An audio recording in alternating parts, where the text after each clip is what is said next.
So next what we're going to have is David Azikov. He is our manager of data services. Every time I talk to him, I'm a lot smarter for it. He is instrumental in putting together our rentals.ca REM report, as well as the Rentsync demand report, both that come out every month. And he also does quite a lot of media hits as well. He started his career off in real estate as a development consultant, and he lives all the way over in Toronto. So he came all the way out here to chat with everybody. So as David comes on stage, let's give him a warm welcome from Vancouver. So David.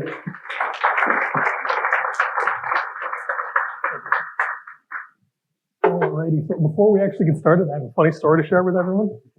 I can neither confirm nor deny, but when the BC short-term housing ban came into effect, someone may or may not have reached out to us and said, hey, we'd love to find out if the ban is actually working and what effect it's having. And I said, no problem, it's having no effect. No, it did have an effect.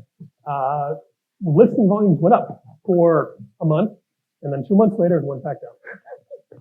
Because as Max alluded, it was a drop in the bucket, and when the units were leased up, and when they were reabsorbed, that was kind of it. The market went back to its equilibrium, and we are back to where we started. So, again, my name is David Azikov, and I will be discussing data mastery in real estate. I want to impact on everyone today the value data and help contextualize with some really, what I think are interesting examples. In an environment where change is the only constant, we should always plan for change. A fast-changing environment requires more in-depth knowledge and understanding of the facts and figures and the trends around us, which is what I'm hoping to, again, impart on everyone here today. The Canadian real estate industry started seeing change for the first time about 8 years ago. Urban markets were heating up, new construction was seeing massive growth, and market rents were flourishing. Now, 8 years later, the environment we see ourselves in is so drastically changed that conventional wisdom no longer applies. I started in the industry about 8 years ago, and I can tell you that a lot of what I learned has adapted and had to change over the last certainly 3-4 years because we've been seeing constant change. On the supply side, new construction has become more common than any point in the last 40 years. Market rents have grown dramatically, and the level of refinement we're seeing is now equal, if not better, in many cases to the for sale market, which again was previously unheard of. When I came to Canada, I grew up living in apartment buildings, and I can tell you they were not as nice as the first condo we moved into. The demand side hasn't stayed still either, though. Okay, we're seeing renter motivations constantly changing, due in part to changing demographics, with renters as a whole becoming older, wealthier, more diverse. However, on the other hand, we're also seeing renters becoming more selective as a whole as well. A lot of them are choosing affordability, and they're looking for more specifics. So they're being more picky, they're changing motivations, and that determines what finishes, features, and functions they're really looking for when choosing an apartment. You know, it used to be that anecdotal evidence was really all you needed. You could call a colleague, you could mystery shop your comps or even your own leasing staff, and that would be enough to make decisions or decision making for the month, but that's really not enough. With so many factors constantly changing, it impacts not only the current market rents, but also your bottom line. So real-time data is really more important than ever before. And again, during this presentation, I want to make sure that we impart on everyone here just how valuable data is through its ability to more quickly respond to change in the market, maximize efficiency of your operations, and ensure that maximum returns of your portfolio. And then we'll go through a few examples as well. So data isn't just numbers. It is not just rents. It's both tangible and intangible. So before we actually dive into some examples, I want to contextualize a little bit the types of data that I typically look at. Typically, we categorize them into 4 broad sections, which are market data, operational data, tenant data, third-party data. Market data really is just anything market related, anything market comp related, anything rent related. And it's, you know, what we look at when we look at the market, the rent report on a monthly basis. Tenant data is really demographics. It is the composition of your tenants, its motivations, preferences, what pushes a renter to make a leasing decision. Operational data, we will avoid that wholeheartedly today. It is really just performance and usage of building stats. And then last but not least, this third-party data. So that is public reports, indices, and just, again, third-party sources, anything that isn't directly related to your portfolio or your properties. Today, I want to focus really on market data and tenant data. All of this is going to be third-party data to you. So The first part really is we're going to go beyond the rent report. So this is going to be intel that goes beyond what is available in the monthly rent report. As Giacomo alluded, I work with the rest of the team on the monthly releases. We review the rents, we put together the report, and we release it. So our report is typically released sometime between the 6th and the 10th. It'll be coming out next week on Tuesday. But today I want to take everyone through a more detailed, in-depth review of some of the data from this report and also from the last few months. There's more to the picture than meets the eye. We've all seen reporting around the average rents. Here we're looking at average apartment and condo rents in Vancouver. But we've all seen this. We know rents went up, they went down, and now they're slowly regaining momentum. But really that's only part of the story. As a whole, again, we're seeing that rents are generally in decline, with year-over-year rents actually down 6% approximately. However, on the month-by-month basis, we're actually up. We're up 0.5%. The month before, we were up approximately 1.2%. And the year-over-year comparisons have actually been moderating over the last 3 months, which is really interesting. 3 months ago, we peaked at 7.8% annual decline. Now we're down to 6%. And some good news for everyone. Last August, we hit peak rent, meaning that moving forward, the year-over-year comparisons aren't going to scare people nearly as much, which is great for me and Giacomo specifically when we go on the news and we have the drill basically. Why are rents so expensive? Why are people hurting? This is hurting everyone. Another interesting review is, we know that average rents are declining. We've spoken about it at length for quite a long time now, but that really doesn't look at what's going into making this. So here what we're looking at is the rent distribution in Vancouver in 2023 August. So again, this is when we saw peak rent in Vancouver. What we see here is that it approximates a normal distribution. The peak is at 2750. Yep. And we have approximately 50% of samples or of listings, falling between 2250 and 3250. So there's about $1,000 band that represents half of all available listings. Moving a year ahead in 2024, we see that it still approximates a normal distribution, but we're now becoming more positively skewed. Listings are condensing, they're moving down, and now what we see, which is interesting, is that 50% of units are now falling between 2250 and 3000. So we've actually condensed that range.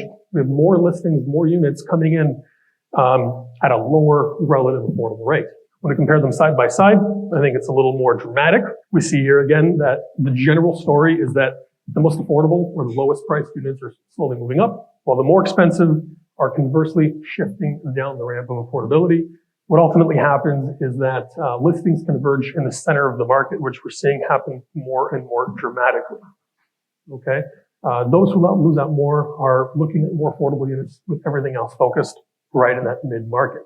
Now, when we just look at the general distribution of apartments, that doesn't tell us everything again, because we're looking at generalizations. So when we break it down by age of construction, what we see is that in Vancouver, old stock condominiums are experiencing differential rates of change. So we see that in the city of Vancouver, this is just Vancouver proper, old construction has declined approximately 4.3%, whereas new stock have declined a more dramatic 9.24%. When we zoom out and we look at the Vancouver Metro, it is a little bit, again, we have more moderation, and the old and new stock are coming closer together once again. So we see old stock is down 5.3%, new is down 6.25%. On a national scale, even though rents aren't declining, as Max mentioned, rents are actually growing still. We are still seeing that moderation. We see the bottom end moving up, and then we see the top end moving up ever just so slightly. So old stock has moved up 5.3%, whereas new is actually up 3.3%. So again, the story is of an overall concentration of listings across the country. When we actually zoom out and then we look at buildings based on the rents that they achieve, we see again a similar phenomenon. So we question whether on an aggregate basis, rent growth was evenly distributed across the range of achievable rents. Okay, so what this meant was we had to look at individual buildings and then assign their units a position across the range of achievable rents. And then we compared them to different time series. So we compared them 2023, 2024. We did this analysis across the top 10 markets of Canada. And what we found was, again, story of concentration. We found that the lowest, most affordable units were typically seeing those highest relative growth. Whereas as we went further up the range of achievable rents, we saw moderation, we saw limited movement, and then we saw declines year over year. So again, rents are slowly coming towards the middle, with the most affordable coming up and the least affordable gradually making their way down. This is probably the most exciting chart I've shown here. Who doesn't love to know that 1 beds are more expensive than studios and 3 beds are the most expensive? Yeah. I don't have anything else to say. No. So we spoke about this again. BC average rents in Vancouver as well peaked back in August 23 at $26.75. The current average rent in British Columbia is approximately $2,536. Not a lot to see in this chart though. But what we have noticed is that upon further review, we noticed that the delta or the gap in between each of the bedrooms remains relatively consistent across the board. Going all the way back to 2019, the relative difference, the relative, the rate at which we go up from studios to ones and twos and threes is quite consistent.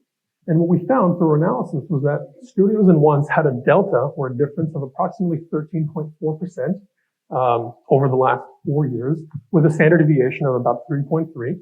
Ones and twos had a difference, the biggest difference of 21%, with a standard deviation, the lowest standard deviation, of 2.1%. Likely because, again, these units are targeted more so towards roommates. They offer greater relative affordability on a per bed basis, so they're able to increase the rates relative to that. And then 3 beds maintained a average difference between 2 bed rents of approximately 16%, with the highest standard deviation of 4.5%. Again, representing the greatest variability, and this is likely due to the inclusion of quite a few luxury-oriented units, larger condominiums with greater price variability, along with a greater focus in major urban centers. So now that we've spoken about some of the market data, we want to shift on to some of the tenant data. So we're going to look at some growing populations, reduced mobility, and changing preferences. So first and foremost, we'll start with the source, Google Trends. Max mentioned this as well, but when we're looking at apartment search data, when we're looking at rental demand, we want to start at the source, and that is, where do people start? They typically start with a Google search. And this data comes again from Google Trends, and it represents general apartment searches online. And what we see is that before inflation kicked in, we saw peak search demand at approximately 2017. Okay. And then we had a run up into the market, and then we experienced COVID, inflation, price volatility, rent growth, rent inflation. And from there, it's really just a story of, overall decline. Again, we saw peak demand nationally in 2018. Vancouver actually experienced peak demand in 2016 and then followed by 2018, or 2017, excuse me. So just a little bit before the national trend. But nonetheless, we see the general trend mimics what we see nationally, which is growth, plateau or maximization, plateau, and then gradual decline as renter activity slowly declined. Now, when we look at this only tells us how many people are searching for apartments online. It doesn't tell us how many active people are looking for units. So what we did is we then compared that data against our rentals.ca search data. So what we did is we looked at that unique number of individual prospects. And when we compared them side by side, we saw that the data approximated itself quite well, and they follow very similar trends, move in the same direction, and they show a similar trend line, wherein we saw growth, a peak, and then gradual demand through the end of COVID and continuation of this trend moving through 2024. Now, I should mention a majority of rental stock is going to be in informal rentals, not professional rentals, not the primary market. It's going to be in the secondary market. And that's because it's going to be, and it's also more attractive to recent entrants. These people, they don't outweigh the permanent residents, the people who used to move, the people that we would traditionally expect to be on this chart, because they're staying put. The people that are coming into the market, the people that are coming into the country are moving to secondary markets. They're moving to secondary rental accommodations, and we're not seeing that activity quite in the same rate, simply because of a lack of affordability and a lack of achievability for them. The renters that would have been here, the active prospects that we would expect to constantly move, they're incentivized to the same place. It's as simple as that. Certainly in rent-controlled markets, there's no benefit, there's no value for a lot of people to move currently. And because of that, as we saw rent really start to heat up back in 2018, that's when we saw rent demand slowly start to decline, because people start to realize I can't afford to move. I'm better off staying where I am. And I'm certainly part of the problem because I did exactly that. Now, when we just look at the number of unique prospects, it only tells half the story again, because really, it doesn't tell us what these prospects are doing. So from there, we added another layer, which are the number of average leads that a prospect submits. And what we saw was that as a whole, yes, there are fewer prospects, but the prospects that are on market now are more motivated than ever before. They're actually submitting greater and greater number of leads relative to 2022, 2023. So in 2024, we're seeing the greatest number of overall lead submissions. But that's not necessarily a good thing, because while there are more prospects and they're submitting more leads, it also means that it's harder to capture them now, because now you're competing with more properties, you're competing for their attention, and now you have to ensure that you're able to properly incentivize and attract and motivate the renter in order to really get a hold of them. Now, while tenants are submitting more leads and with fewer tenants on the market, this has also had a bit of an impact on the distribution of lead submissions by bedroom type. Obviously, with fewer people on market, you have a lot of the people that are having the greatest affordability challenges. They're not submitting leads. So the people that are submitting leads are those that are either they have a need, a necessity, or something happening in their life that is, requiring them to change or to move. And what we've seen is that the studio units have actually experienced the greatest relative uplift. We've seen a 68% increase in the relative distribution, or the relative number of studio listings. One-bed units have seen a 3% decline. When, again, the overall distribution or the overall number of leads has actually grown by 17% year over year, because these people are desperate. Not a good sign, but because they're looking for apartments and they're looking to submit as many leads as they can in order to find the right unit. As a whole, however, we see that one-bed units continue to represent about 50% of overall lead submissions. That's followed by two beds, and then studios. Okay, nothing atypical here. We've spoken a lot about these changes in renter motivations, but how does it actually play into effect? Typically, at least on the real estate side, when we talk about amenities, we typically say property amenities, unit amenities, and neighborhood amenities. But when we're looking at it from the perspective of an actual tenant, they look at it more from the perspective of the value proposition and what benefit it has to them. So we like to look at them as affordability, convenience, and lifestyle. And what's been really interesting to track is over the last 3 years, we've seen a really big change over time and a continued change in what amenities people are actively searching for. So during COVID, we saw that renters were actively looking for larger units. They were looking for large yards. They were looking for privacy. Studios were becoming less popular. 1 and 2 beds were increasing relative. So people were looking for park access. They were looking for walking parks. They were looking for air conditioning. They were looking for those benefits. Post-COVID, we saw the explosion of lifestyle amenities. Suddenly everyone had a dog. That was it was the biggest single factor. And then from there, everybody wanted in-suite laundry. They wanted granite countertops. They wanted a dishwasher, fitness center, the whole 9 yards. That's not the case in 2024. Although a lot of these are still quite strong, what we've actually seen is that affordability is now kind of tipped the scales. So a lot more renters are actively searching, and this is continuing to grow on a monthly basis, for utilities. They're looking for laundry facilities. They're looking for energy efficient appliances. Again, these renters are trying to maintain the bottom line, and they're trying to reduce the overall cost to them, okay?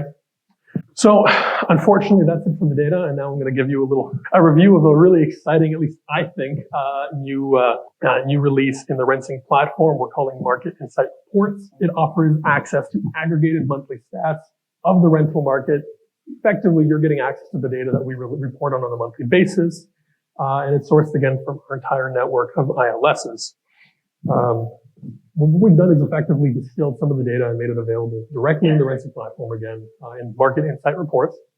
You can subscribe to a market of interest and then delve into the data of the market directly with filters available in order to break down the data in any way that you want. We're also making more changes to this as we speak. I have one of the guys changing this literally today. So hopefully this visual will be better and better. You can view, compare, contrast the market, your portfolio, and then compare and contrast again multiple markets and neighborhoods as well with live data. A lot of the data again that we've been talking about today is going to be available here. Unfortunately, the slideshow wasn't nearly big enough for all of the dashboards that we have available. So I've just kind of condensed a few of the interesting widgets that I like. So the data here comes from the market reports or market insight report. And it provides you with just high level general information. So at the top, we have the average market rent. From there, we have the number of available listings in the market, the number of listings broken down by bedroom so that you can understand how much competition there is, how does it relate relative to the individual unit type. Then we have a breakdown by average rents by bedroom, top amenities in your competitors. So these are the most commonly listed amenities amongst your local comps. And then we also provide data at the property type level. So we provide average rents per square foot, changes over time.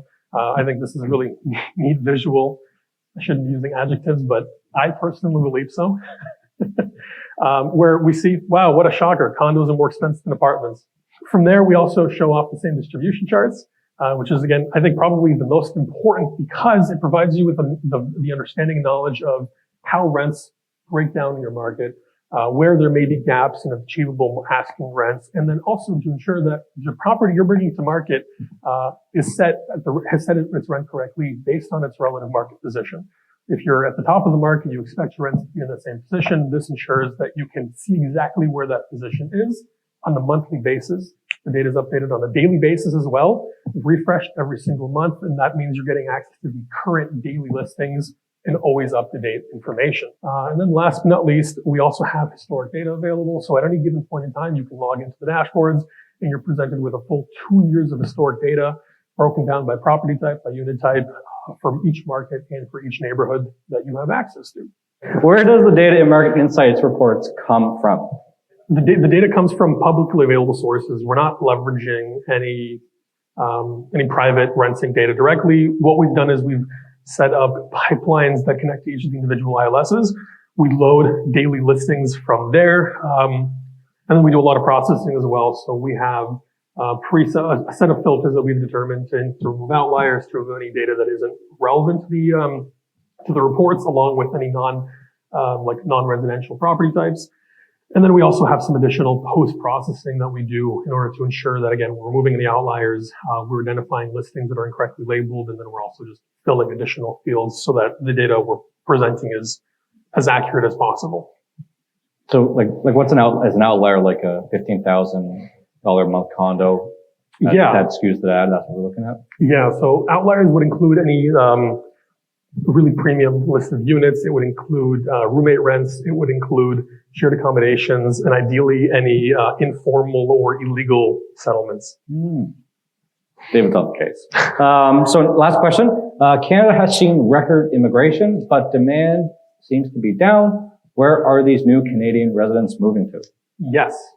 So I don't want to make generalizations, but when people come into this country, there are going to be some that have family wealth, that have existing money, and those people are going to continue moving to primary markets as they always have. However, with a vast majority of people coming to this country, we're actually seeing a lot of people moving to secondary markets, tertiary markets. We're seeing a lot of new entrants in the country actually looking for apartments in Saskatoon and Regina, Winnipeg as well, which 5-10 years ago was unheard of. If you moved to Canada, 9 times out of 10 you were moving to Toronto. But now that is slowly moving away from the case. We're also seeing a lot of people moving to secondary and informal rentals. So we see quite a few instances of people moving to effectively rooming houses and secondary markets where rents are a little bit more affordable and they can then commute into the major market. We were talking about this earlier about what are they called when someone takes their home and divides their basement into multiple units? What is that? An illegal rooming house. Yes, that's what it is. We're seeing a lot of that in the rent report over the last 6 or so months, maybe more than that now. We've been reporting on roommate rents, which these are shared accommodations, and that requires me on a monthly basis to go through just about every single roommate listing on our platform. And I can tell you that over the last year, we have seen the explosion of subdivided homes, subdivided condos.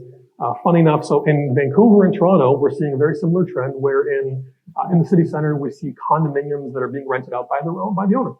So oftentimes you'll have the owner living in one room, renting out the second one. And then in some cases, we'll also have landlords, so a property owner who owns a condominium looking to lease out both bedrooms independently of one another. So they're looking to create their own roommate situation because they see that as an opportunity to create a higher chunk rent for themselves. This is happening in Vancouver and Toronto, but that's not the case across the country.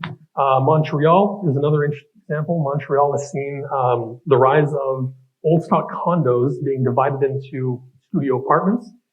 They're being listed out as roommate rentals, no access to a private bathroom. You have the shared bathroom with 3 or 4 other people, but it's only happening in older condos. And then as we move out to suburban communities, we see the rise of, in some communities, laneway housing, but in more communities, we see the rise of garages being divided up into individual rooms. Andre? Yeah, it's interesting too, because when we do the rent report, like we get a lot of media attention on our shared accommodation data that we do on our rentals.ca report, which I mean, you can get into it a little bit now if you want, but where that data comes from and the listing sites that it comes from. But it seems that shared accommodations are going not just for roommates, but also larger families need more space. They need, people are working from home now, so maybe they want a 2-bedroom that wants to be converted to an office. Like shared accommodation seems to really be what's really getting them the news, it seems. Yeah, actually funny you mentioned that. I forgot to mention. So in some suburban communities, typically the more affluent communities, what we'll actually see is we'll have a family living in a home that are then looking to sublet maybe 2 or 3 bedrooms. So you'll see a listing and it'll say, looking for a roommate, 3 bedrooms available. You'll be sharing with 2 roommates and a family. Okay. So you can't afford your mortgage. You're looking to sublet and lease out all the spare bedrooms in the house. From the perspective of younger tenants, typically we do see the rise of like a greater interest in 2 beds for the purpose of work from home, and to a lower extent family planning, although that isn't as common certainly in some of the primary markets. That happens more so in secondary communities. Well, it goes with the max too, but how turnover rate's so low.